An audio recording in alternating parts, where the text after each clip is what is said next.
पोलिसांचे सगळे सीसीटीव्ही बंद आहेत.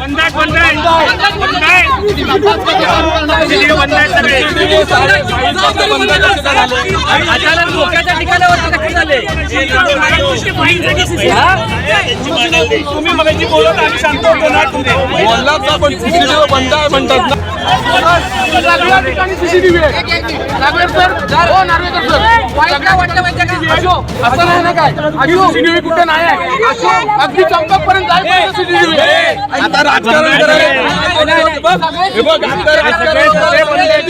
लक्षात ठेव. हा बस झालं.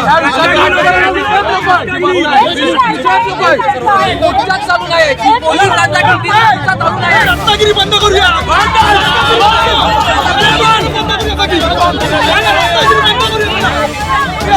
रत्नागिरी जिल्हा अप्पर पोलीस अधीक्षक जयश्री गायकवाड यांनी माहिती देताना सांगितलं की सदर तरुणीवर अत्याचार झाला असल्याची शक्यता दाट असून आम्ही कलम 376 अन्वये गुन्हा दाखल करण्याच्या स्थितीत आहे.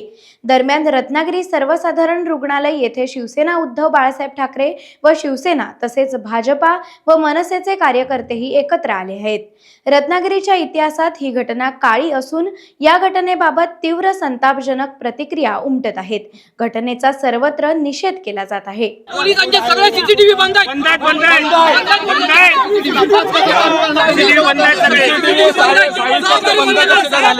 अचानक लोकांच्या ठिकाणावर नक्की झाले. तुम्ही मगाशी बोलत आम्ही शांत होतो ना, बोललाच आपण सीसीटीव्ही बंद आहे म्हणतात ना. सीसीटीव्ही असं नाही ना काय, सीसीटीव्ही कुठे नाही आहे, अगदी चंपक पर्यंत जायपर्यंत सीसीटीव्ही. आता राजकारण लक्षात ठेव. हा बस झालं.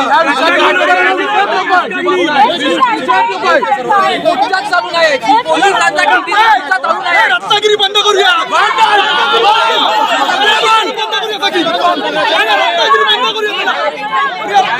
सर्वसाधारणपणे रुग्णालयाच्या महिला कर्मचाऱ्यांनी ट्रेनी नर्सवर झालेल्या अत्याचाराच्या निषेधार्थ काम बंद आंदोलन छेडलं आहे. त्या कामावरून रुग्णालयाच्या मैदानात उतरले आहेत.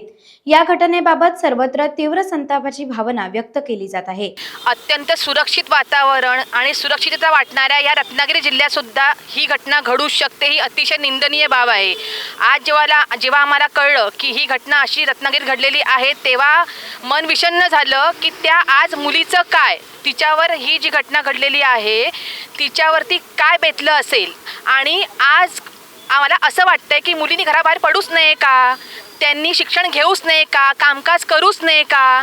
जर अशा घटना घडणाऱ्या असतील तर आमच्या लहान मुलींचं काय, पोरीबाळींचं काय. आमचं हे नर्सिंग प्रोफेशनच असं आहे की ज्याच्यामध्ये शिफ्ट ड्युटी आहेत, मॉर्निंग इव्हिनिंग नाईट. म्हणजे इव्हिनिंगवरून सुटणारी स्टाफ किंवा नाईटला येणारी स्टाफ खरोखरच आज सेफ आहे का, कशी येऊ शकेल ती. आणि किती लहान लहान मुली या प्रोफेशनमध्ये येतात. आता तर शासनाने एवढ्या मुली भरायला सुरुवात केली की त्यांना हे नाही आहेत, हॉस्टेल्स नाही आहेत तिथे राहायला. त्या मुली सगळ्या बाहेरून अपडाऊन करणाऱ्या आहेत. मग कुणाला सेफ्टी नाही आहे. तसं कॉलेजच्या मुली आहेत, इतरही जी मुलं आहेत जी बाहेर जाऊन राहतात, त्यांना खरंच सेफ आहे का. आता रत्नागिरीत पण जर ह्या गोष्टी घडायला लागल्या तर मग काय करायचं काय. आज रत्नागिरी कलकत्त्याला झालं, बदलापूरला झालं, आता रत्नागिरीपर्यंत पण आले. एका त्या आईने ज्या बाळाला जर अशा शिक्षणासाठी जर टाकलं असेल तर त्या शिक्षण घ्यायला नको का सांगा आम्हाला. म्हणजे ह्या ज्या प्रकृती होतात त्याच्यावरती आत्ताच्या वेळेला ह्या मुलीवर झाले. आज उद्या आम्ही 9 वाजता ड्युटीवरनं सुटून जातो घरी, त्यावेळेला असं झालं तर ह्या मंत्र्यांनी येऊन आत्ता काय आता फैसला करावा त्यांनी. रत्नागिरीच्या इतिहासात अशा प्रकारची घटना धक्कादायक असून सर्वसामान्य जनतेला सुरक्षा व सुव्यवस्था असल्याची चिंता व्यक्त करण्यात आली आहे. दिवसाढवळ्या रत्नागिरीत असे प्रकार होत असतील तर ही गंभीर बाब असल्याचे म्हटले जात आहे. टाइम्स डिजिटलला लाईक करा, शेअर करा, सबस्क्राईब करा आणि बेल आयकॉन दाबायला विसरू नका. Times digital.